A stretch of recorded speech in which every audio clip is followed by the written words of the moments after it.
বললেই কি সব ভুলে যাওয়া যায়? মানুষটা চলে যায় ঠিকই, কিন্তু তার ফেলে যাওয়া কথাগুলো বুকের বাম পাশে সারাক্ষণ কড়া নাড়ে। সেদিন স্টেশনে দাঁড়িয়ে আমরা কেউ কারো দিকে তাকাতে পারছিলাম না। আমাদের মাঝে জমেছিল এক পাহাড় সমান অভিমান। সে শুধু বলেছিল, ভালো থেকো আর নিজের যত্ন নিও। যত্ন, যে মানুষটা আমার চোখের জল মুছে দেওয়ার অজুহাতে গাল ছুঁয়ে দিত, সেই কিনা আজ আমাকে একা থাকার উপদেশ দিচ্ছে।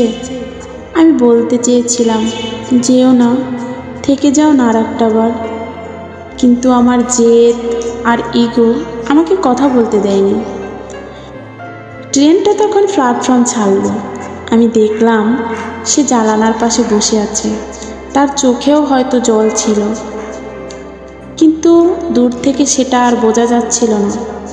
আমাদের গল্পটা ওখানেই থেমে গেল, মাঝ রাস্তায়।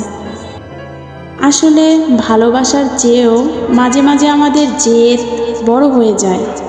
হারিয়ে ফেলার পর আমরা বুঝি সেই মানুষটা আসলে কতটা দামি ছিল।